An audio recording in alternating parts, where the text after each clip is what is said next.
আসসালামু আলাইকুম ওয়া রাহমাতুল্লাহি ওয়া বারাকাতুহু। সম্মানিত দর্শক, নামাজের ভিতরে এমন কোন দোয়া রয়েছে যে দোয়া পাঠ করলে আল্লাহ তাআলা জীবনের সমস্ত গুনাহ মাফ করে দিবেন? এমন একটি দোয়া রয়েছে যে দোয়ার ফজিলত অনেক বটে, তবে এই দোয়াটি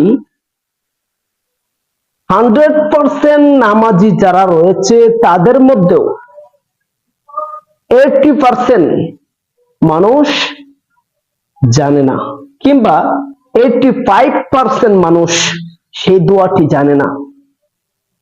সেই দোয়া কোন জায়গায় পড়তে হয় সেটাও জানে না। এই জায়গায়, নামাজের ভিতরে একটি জায়গায় যে দোয়াটা পড়তে হয় এই সম্পর্কে ধারণাটা পর্যন্ত তাদের ন্যূনতম নেই। আসুন আজকে সেই দোয়া নিয়ে আপনাদের সম্মুখে আলোকপাত করব। দর্শক, নামাজ আমরা পড়ি, মসজিদে যাচ্ছি, মসজিদ থেকে আসছে, মহিলারা ঘরে নামাজ পড়তেছি, এভাবেই দিনের পর দিন, মাসের পর মাস, বছরের পর বছর চলে যাচ্ছে। একটা বারও আমরা এটা ভাবি না যে নামাজ আমি যেভাবে পড়তেছি আমার নামাজটা কি হচ্ছে কিনা। রাসূলুল্লাহ সাল্লাল্লাহু আলাইহি ওয়াসাল্লাম যেভাবে নামাজ শিক্ষা দিয়ে গিয়েছেন, আর সাহাবায়ে কেরাম আজমাইন যেভাবে নামাজ আদায় করেছেন, সেভাবে আমার নামাজটা হচ্ছে কিনা, আমি কি সেভাবে নামাজ পড়তে পারতেছি কিনা, এই নামাজটা কি আল্লাহ তাআলার কাছে কবুলিয়াত হচ্ছে কিনা। কারণ নামাজ এমন একটি ইবাদত যে ইবাদত হয়তো আপনার পক্ষ অবলম্বন করবে, নয়তো আপনার প্রতিপক্ষ হিসাবে কাজ করবে।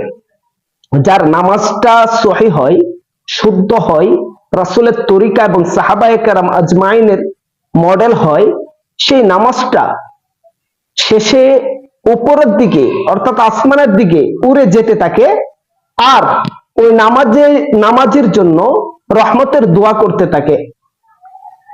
আর যার নামাজটা সঠিক হয় নাই, অর্থাৎ যে নামাজে অলসতা করেছে, যে নামাজ সম্পর্কে জানতে চায় না, লোক দেখানো নামাজ পড়ে এবং নামাজের প্রত্যেকটা হক পুঙ্খানুপুঙ্খানুভাবে আদায় করে না, আদায় করার চেষ্টাও করে না, নামাজের সূরা কেরাত, তাসবিহ সে জানে না, জানার চেষ্টাও করে না, ওই সমস্ত ব্যক্তির নামাজ উপরের দিকে যাইতে থাকে, আর তার জন্য লানতের দোয়া করতে থাকে যে আল্লাহ আমাকে সে যেভাবে ধ্বংস করেছে তুমিও তাকে ঠিক সেভাবে ধ্বংস করো।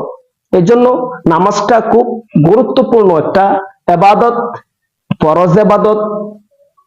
এই জন্য আমরা ফরজ নামাজ হোক, ওয়াজিব নামাজ হোক, সুন্নত নামাজ হোক, কিংবা নফল নামাজ হোক, যে নামাজেই পড়ি না কেন, প্রত্যেকটি নামাজের ভিতরে যে দোয়াটি আমরা অনেকেই জানি না, অর্থাৎ 85% মানুষ যে দোয়াটি সম্পর্কে ন্যূনতম জ্ঞান রাখে না, এখানে যে দোয়াটি আছে সেটাও তারা জানে না। সেই দোয়াটি হলো, আমরা যখন নামাজ আদায় করি সেজদা দুইটি দেই, এক সেজদা দিয়ে উঠে কিছুক্ষণ বসি, বসার পরে দ্বিতীয় সেজদা দেই, আর এই দুই সেজদার মাঝখানে বসা অবস্থায় একটি দোয়া রয়েছে, সেই দোয়াটি যে ব্যক্তি পাঠ করবে আল্লাহ তাআলা তার জীবনের সব গুনাহ মাফ করে দেবে।